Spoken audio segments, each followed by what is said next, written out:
Assalamualaikum warahmatullahi wabarakatuh. Saya Nur Zaizani binti Abdul Jabbar dari 9 PISMP Bahasa Melayu 2, 9 Jun 2020. Hari ini saya akan membentangkan berkenaan dengan obesiti bagi gaya hidup sihat. Di sini merupakan platform pembentangan saya melalui Minecraft, dan ini merupakan Minecraft, bahagian-bahagian Minecraft yang akan saya tunjukkan berkenaan dengan obesiti dari aspek isu serta cadangan penyelesaian. Baiklah, pertama sekali kita akan pergi ke bahagian konsep.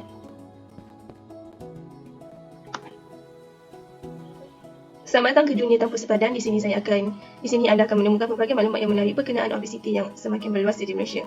Berbagai isu dan cadangan penyelesaian beserta latihan juga ada disediakan. Anda diminta untuk menjelajah setiap ruangan yang disediakan pada teleporter yang segar dan bergaya. Di mana teleporter? Kita di sini. Baiklah, teleporter ini bertujuan untuk membantu anda pergi ke setiap bahagian. Pilih butang di bawah untuk teleporter bantu anda ke tempat yang hendak dijelajah. Ada lima tempat, iaitu galeri info, bilik darjah, galeri ilham, peta kimia dan juga fiziologi.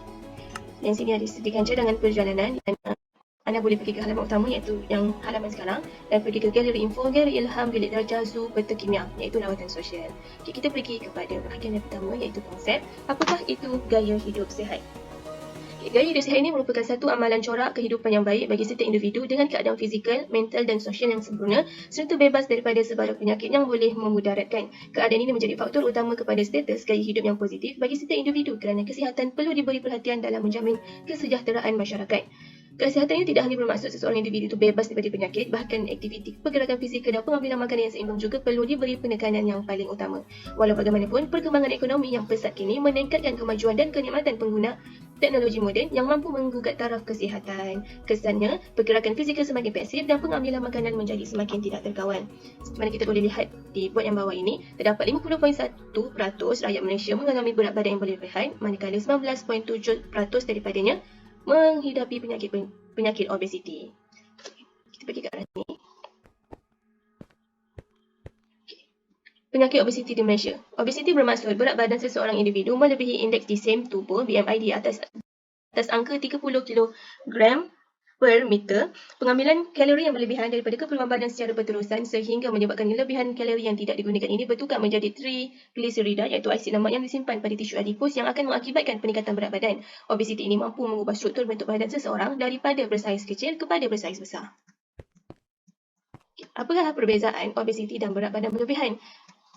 Terminologi berlebihan berat badan dan obesiti adalah dua kategori yang berbeza. Kebangsaan Kesihatan dan Morbidity iaitu NHMS tahun 2019 mendefinisikan dua kategori ini bersifat berdasarkan indeks glisem tubuh yang bagi berlebihan berat badan adalah melebihi angka 25 kg per meter, manakala obesiti di atas angka 30 kg per meter. Peratusan obesiti menjadi sebab kematian di Malaysia. Perangkaan sebab kematian di Malaysia. Rujukan laporan Pertubuhan Kesihatan Sedunia WHO pada Februari 2020 menunjukkan kritikal permasalahan obesiti ini telah mencapai peringkat epidemik secara global dengan jumlah sekurang-kurangnya 2.8 juta orang meninggal dunia setiap tahun kerana lebihan berat badan atau obesiti. Trend peningkatan obesiti ini agak drastik apabila perbandingan dibuat dengan data tahun 2011 yang memperlihatkan peratusan kategori berlebihan berat badan hanyalah sekitar 29.4%, manakala 15.1% rakyat Malaysia dicatatkan obesiti daripada sekini Jun 2020. Baiklah, seterusnya. Di sini ada juga jalan lain lah untuk pergi ke galeri-galeri yang seterusnya. Namun kita boleh terus pergi ke teleporter untuk bantu kita pergi dengan lebih cepat. Seterusnya kita akan pergi ke galeri info. Galeri info. Kita jumpa dulu. Selamat datang ke galeri info berkenaan isu berlakunya obesiti di Malaysia. Anda dipersilakan untuk membaca info tersebut di setiap halaman dinding yang disediakan. Baiklah, kita pergi ke halaman dinding yang pertama. Ini berkenaan obesiti, punca penyakit jantung. Obesiti berupaya menjadi tunggak kepada peningkatan risiko pelbagai penyakit kronik yang boleh membawa kepada kematian seperti penyakit jantung koronari dan kolesterol tinggi. Obesiti menjadi punca kepada penyakit jantung yang kekal sebagai punca kematian utama di Malaysia dengan data 18,515 kematian atau 17% daripada jumlah kematian yang disahkan secara perubatan. Penyakit jantung yang paling biasa akibat kesempitan dalam pengumpulan arteri yang membekalkan jantung dengan darah yang dikaitkan dengan deposit kolesterol yang menyempitkan saliran jantung. Isu ini memangnya memberi tekanan yang hebat terhadap kos perubatan di Malaysia untuk merawat penyakit yang berkaitan dengan obesiti. Perbelanjaan Penjagaan Kesihatan Negara telah mencatat perbelanjaan sebanyak 44,746 ringgit juta bersamaan 4.53% keluaran negara kasar khususnya keperluan rawatan penyakit jantung. Faktor risiko yang menyumbang kepada penyakit jantung termasuklah risiko berasaskan gaya hidup dan kesihatan sedia ada seperti obesiti, kolesterol tinggi dan juga kurang bersenam. Kritikal permasalahan obesiti ini telah mencapai jumlah sekurang-kurangnya 2.8 juta orang meninggal setiap tahun kerana lebihan berat badan atau obesiti. Ini merupakan isu yang pertamalah, iaitu obesiti menjadi punca kepada penyakit jantung. Seterusnya, seronok membaca info terkini. Okey, ini di sini juga disediakanlah sebagai hiburan haiwan-haiwan yang terperangkap di kandang. Okey, ada hutan luar tu boleh kita pergilah untuk senang makan. Keluar. Okey.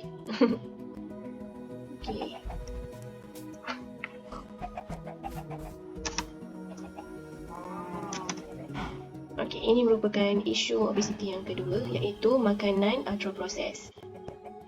Okey, apakah itu makanan ultra-proses? Isu obesiti ini boleh dibangkitkan seiring dengan perubahan pemilihan makanan semula jadi penduduk secara global sehingga menjadi tabiat pengambilan makanan berkalori dan tidak sihat. Pembekal makanan segera semakin meningkat di negara kita kerana permintaan makanan ultra-proses ini semakin tinggi, iaitu makanan seperti minuman ringan, snack savory dan juga makanan sejuk beku yang sedia dimakan pada bila masa. Berikutan dapatan yang diperoleh melalui GrabFood Food Trends Report yang dibentangkan oleh Ketua Bahagian Komersial Grab Malaysia, makanan segera menjadi juara yang paling banyak dipesan oleh Grab. Okay, makanan ultra-proses ini merupakan mempunyai bahan tambahan dan melalui beberapa siri proses sebagai tiruan, dan juga makanan ultra-proses ini dapat menjimatkan kos serta tahan lama untuk bersaing dengan makanan semula jadi. Okay, kita boleh lihat di sini bahan sintetik, bahan tambah makanan dan asid lemak trans yang terkandung dalam setiap makanan ultra-proses ini boleh meningkatkan risiko obesiti dan kencing manis dalam kalangan individu dewasa. Okay, makanan ultra-proses popular dalam kalangan rakyat kerana diiklankan seakan-akan makanan yang sihat dan dipasarkan secara agresif. Perubahan tabiat pemakanan yang semakin terdedah dengan kebolehcapaian makanan yang mudah seperti makanan segera dan amalan pola pemakanan kontemporari seperti roti menyebabkan makanan ultra-proses ini menjadi popular dalam kalangan rakyat Malaysia, menjadi pilihan utama. Sedangkan makanan ultra-proses ini boleh menyebabkan penyakit obesiti melalui bahan-bahan sintetik, bahan tambah dan sebagainya. Bahan semula jadi merupakan bahan paling terbaik untuk dimakan oleh manusia, sedangkan makanan ultra-proses ini menyebabkan kandungan-kandungan makanan tersebut boleh mengakibatkan obesiti. Seterusnya yang terakhir sekali, iaitu isu yang ketiga berkenaan dengan kanak-kanak obesiti. Faktor pemakanan menjadi penyumbang utama kepada kanak-kanak obesiti. Tabiat ibu bapa yang lebih selesa membeli makanan di luar untuk dijamukan kepada anak disebabkan mereka tidak mempunyai masa untuk menyediakan hidangan sendiri di rumah sebab kerana komitmen bekerja. Hal ini telah menjadi satu trend yang memerlukan kedua-dua ibu bapa untuk menyara kos sara hidup keluarga. Wanita berkerjaya amat diperlukan sebagai penyumbang ekonomi keluarga yang berupaya menjadi cabaran untuk keseimbangan antara tanggungjawab kerja dan juga keluarga. Kekerapan menjamu selera di luar ini sering menjadi punca kepada masalah lebihan berat badan dalam kalangan kanak-kanak maupun ibu bapa kerana mereka semua makan makanan yang tidak disediakan oleh diri mereka sendiri. Hal ini menyebabkan pengamalan makanan tidak seimbang atas faktor kebanyakan individu tidak mengambil sayur dan buah mengikut sukatan pinggan suku-suku separuh yang boleh mengakibatkan berlakunya kekurangan zat. Statistik NHMS 2019 peratusan golongan dewasa di negara kita mencapai 94.9% tidak mengambil jumlah sayur-sayuran seperti yang disyorkan sehingga mempengaruhi kanak-kanak. Kesannya, nisbah 1/15% penduduk negara mempunyai penyakit obesiti dengan kandungan lemak besar di perut kerana tidak mengambilkan makanan yang seimbanglah seperti pengambilan sayur dan buah. Kerana kalau mereka mengambil makanan di kedai luar, kedai tidak menyediakan buah-buahan dan juga sayur-sayuran yang sewajarnya lah mengikut sukatan keperluan makanan pinggan iaitu suku-suku separuh. Baiklah, berikut merupakan 3 isu obesiti yang berlaku di Malaysia. Seterusnya mari kita pergi ke teleputer. Seterusnya kita akan pergi ke galeri Ilham. Galeri Ilham, hello. Ini galeri Ilham.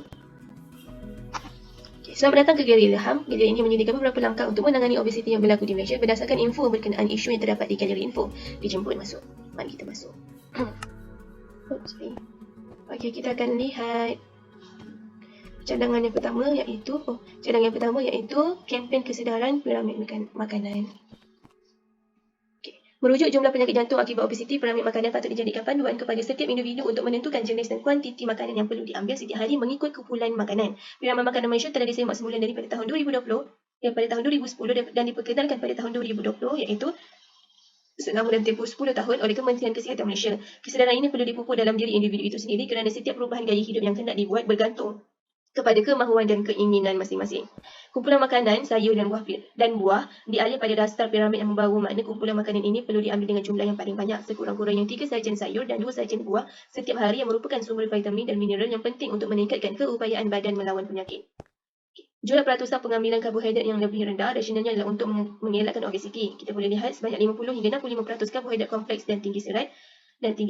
Pengasingan kumpulan tenusu dan lemak, sedangkan kedua-duanya adalah dalam satu kategori yang sama adalah kerana sumber protein. Peratusan protein pada kumpulan tenusu adalah lebih tinggi berbanding lemak. Disebabkan itulah Kementerian Kesihatan Malaysia mengubah suai piramid pada tahun 2010 kepada piramid makanan tahun 2020 yang terkini dengan mengubah kedudukan antara karbohidrat dan juga sumber mineral dan vitamin. Okey, seterusnya kita lihat pada cadangan yang kedua, iaitu larangan iklan promosi makanan ultra-proses. Pihak Penghematan Penyiaran Pengiklanan di Malaysia yang menguruskan iklan-iklan televisyen perlu melarang iklan yang promosikan makanan tidak sihat daripada tampil di televisyen dan internet pada waktu pagi bagi mengatasi obesiti seperti yang telah dilakukan di negeri Britain. Hal ini bertujuan untuk memberi ruang kepada iklan pemakanan yang lebih sihat. Iklan untuk makanan yang tinggi lemak, garam dan gula akan perlu dilarang disiarkan di televisyen atau program dengan kadar rating yang tinggi sebelum jam 9 malam. Iklan perlu memperkenalkan hidangan sayuran hijau seperti brokoli untuk disukai ke anak-anak dengan resepi hidangan yang mampu menyeimbangkan rasa pahit sayur untuk diterima oleh individu yang tak gemar akan sayur. Contohnya penyediaan brokoli dengan salutan tepung atau sup tertentu untuk seimbangkan rasa. Cadangan ini bertepatan dengan keadaan kanak-kanak maupun dewasa yang terdedah dengan gadget pada kehidupan hariannya sebagai platform penyebaran iklan. Iklan makanan ultra-nutrisi ini turut perlu dilarang menggunakan slot berbayar secara dalam talian pengiklan yang membolehkan mereka muncul pada media sosial. Oleh itu mereka tidak disebabkanlah penggunaan gadget ini semakin meluas kini. Larangan iklan ini menjadi platform yang paling baiklah kerana mereka tidak akan terpengaruh dengan pengiklanan makanan tidak sihat meskipun tanpa pengawasan ibu bapa. Okay, seterusnya, cadangan yang kedua iaitu kaedah behavioral insight. Okay, apakah itu?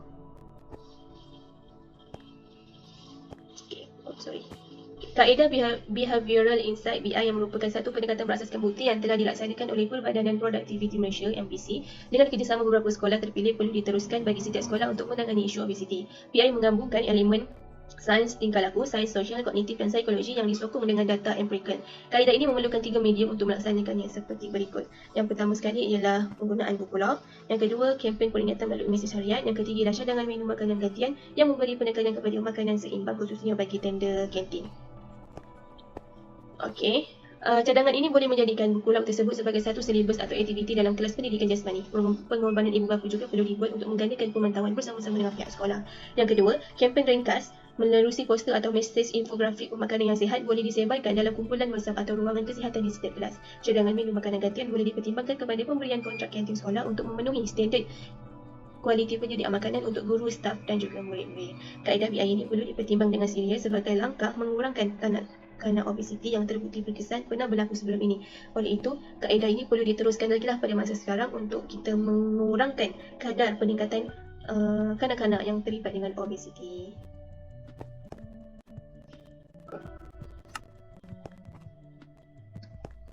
Sorry. Mana tadi keluar? Itu tadi. Di sini juga disediakan lah papan tanda untuk pergi. Tekan butang tersebut untuk rasakan kesan yang racun, lawyer dan kelemahan. Ini hanya sebagai hiburan sajalah. Kalau kita tekan kepada lawyer, skrin akan pusing-pusing gitu. Okey, ini bilik latihan station to copy. Okey, kita pergi ke berita report. Okey, kita galeri info dah pergi. Ilham, sekarang kita pergi ke berita darjah. Kita temui Cikgu Izania di hadapan kelas terlebih dahulu. Kelas obesiti permainan menarik disediakan.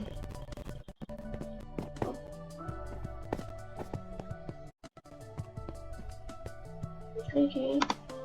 Cari fasilitator mainan di setiap penjuru kelas. Di dalam kelas ini terdapat 3 permainan yang perlu diselesaikan. Permainan bermula sekarang.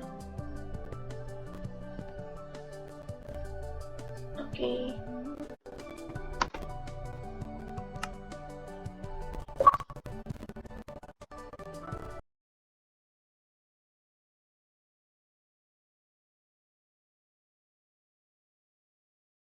Lepas selesai,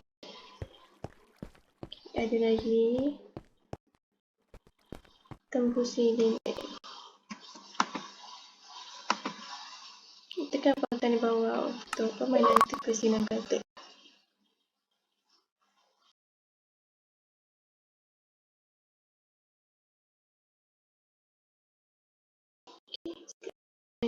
Okay, yang terakhir iaitu kan. Lepas tekan pautan bawah untuk permainan seterusnya.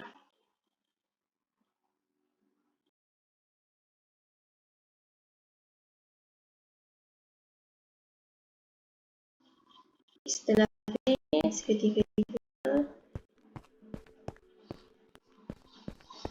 kita perlu cari teleport. Try teleport. Okay, lepas tu kita pergi mana? Kita pergi zoo. Sebelum tu kita berjumpa. Saya suka ketahui obesity dengan lebih mendalam. Okay. Apakah stesen mama saya paling anda minati? Bilik tilam, bilik darjah. Okay, zoo apa yang ada di zoo ni hanya sekadar untuk hiburan sajalah. Okay, bermesra dengan binatang dapat menghilangkan stres kerana stres juga boleh menyebabkan berlakunya pengambilan makanan yang tidak terpuas. Anda boleh menunggang haiwan tersebut. Ini. Tunggangi haiwan ini mereka mesra dan gila. Okay, kita go. Hello. Sekarang kita dah naik. Gitu.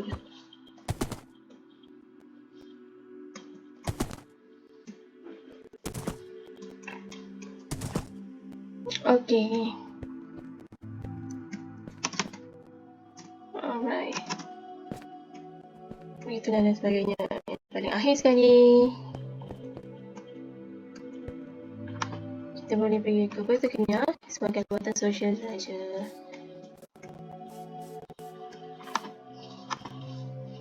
Selamat datang ke Kota Kenyah ni merupakan platform yang muasas buat anda berkenaan jalan berkala. Okay, sila pergi ke tempat lain. Okay, maka habislah perbentangan saya pada hari ini. Kita akan balik semula ke halaman utama. Sekian. Terima kasih.